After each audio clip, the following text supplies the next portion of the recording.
Se vos queren facer dano, van volo facer. Entón, que facemos?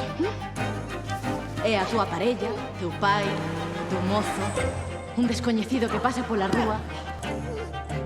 El quéreche facer dano porque sabe que o pode facer. E cando ataque...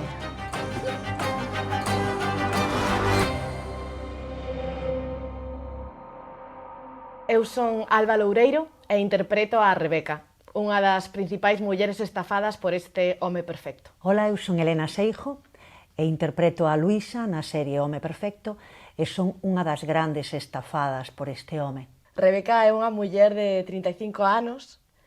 Ela traballa aquí, nesta cafetería, panadería onde estamos agora, e tamén é mestra nunha asociación de víctimas contra a violencia de xénero e mestra de defensa persoal.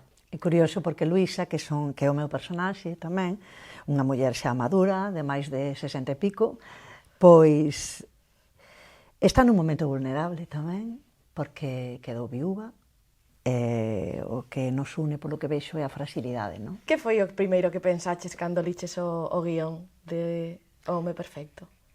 O primeiro que pensei foi que cando falas do amor non hai idade e que non iba a estar lonxe do espectador a serie, porque todos pasamos nunha idade ou noutra por cousas, por desamores, non? E por falsedades, digamos, do amor, non?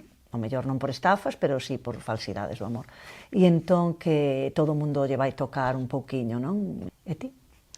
Pois sorprendeume moito, porque non coñecía tanto sobre estas historias, si que escoitara falar, pero, por exemplo, non coñecía a historia do home galego en concreto no que se base a historia, aínda que hai moitos máis estafadores en toda España, en todo o mundo, pero non coñecía este home en concreto e a historia destas máis de 70 mulleres que estafou. Unha responsabilidade, pero tamén un orgullo poder representar unha historia real, aínda que os nosos personaxes non estén como baseados nunha muller con nome e apelido en concreto, pero aínda así estás representando a situación que pasaron e empatizar con elas, para que a xente se vexa creíble, que é totalmente creíble que poida pasar isto, que non é nada extraño, non? E que empaticen con nós, e que empaticen coas vítimas, e humanizar tamén e darlle dignidade ás vítimas. Ser postas en valor, porque normalmente as víctimas as victimizan, non? E as poñen super todo negativo delas, non? É como que son tontas. A mí unha das cousas que máis me gusta da serie é isto, non? Que intenta como romper con ese estigma e poder entender a capacidade de manipulación, que a min está unha das cousas que tamén máis me sorprendeu deste rollo das estafas. O sea, ese nivel de manipulación que ten este home ou eses homes ou esas persoas que levan a cabo este tipo de estafas. Incluso hai un momento que do meu personaxe que dices: quero deixarme levar, porque me está facendo ben este home, aínda que despois non sabes que te vai facer mal, pero é como unha loucura, pero me apetece. Este tipo estudia previamente a cada muller, a súa personalidade vai como tanto, para min funciona, polo menos na serie, que o que coñecemos, o estafador, para min funciona como se fose un espello, non, que reflicte tanto as carencias como as fortalezas de cada unha de nós.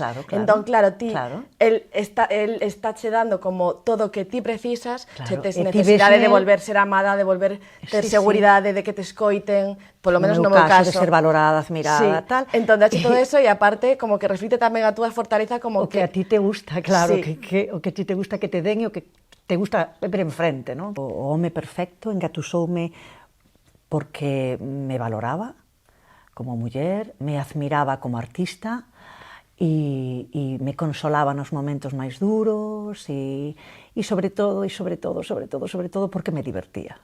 Eu creo que vai sorprender moito, non só o personaxe, senón tamén eu creo que o actor, non? Porque o público vai ver como se convirte en personaxes totalmente diferentes e iso tamén como actor é moi chulo de facer, creo que está moi ben o traballo.